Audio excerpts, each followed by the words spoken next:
That very unusual man, old Dr. Heidegger, once invited 4 friends to meet him in his office. There were 3 white-bearded gentlemen, Mr. Medbourne, Colonel Killigrew, and Mr. Gascoigne. And there was a thin old lady whose husband had died, so she was called the Widow Wycherly. They were all sad old creatures who had been unfortunate in life.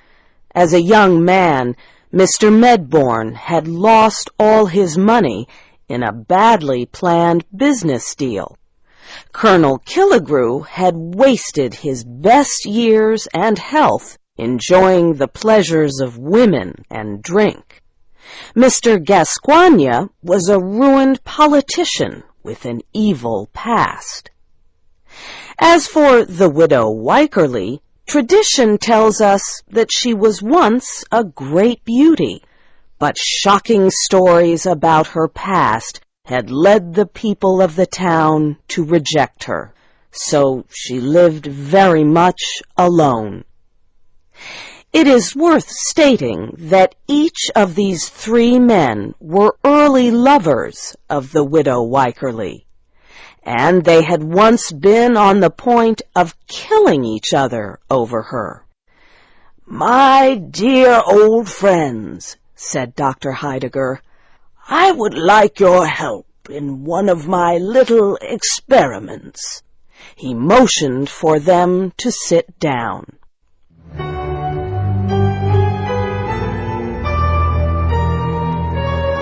Dr. Heidegger's office was a very strange place. The dark room was filled with books, cobwebs, and dust. An old mirror hanging between 2 bookcases was said to show the ghosts of all the doctor's dead patients. On another wall hung a painting of the young woman Dr. Heidegger was to have married long ago, but she died the night before their wedding after drinking one of the doctor's medicines. The most mysterious object in the room was a large book covered in black leather. It was said to be a book of magic. On the summer afternoon of our story, a black table stood in the middle of the room. On it was a beautiful cut-glass vase. 4 glasses were also on the table.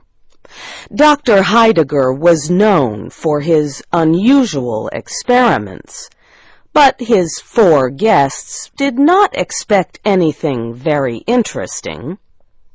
The doctor picked up his black leather book of magic.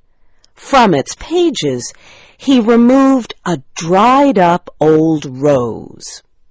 "This rose," said the doctor, "was given to me 55 years ago by Sylvia Ward, whose painting hangs on this wall. I was to wear it at our wedding. Would you think it possible that this ancient rose could ever bloom again?"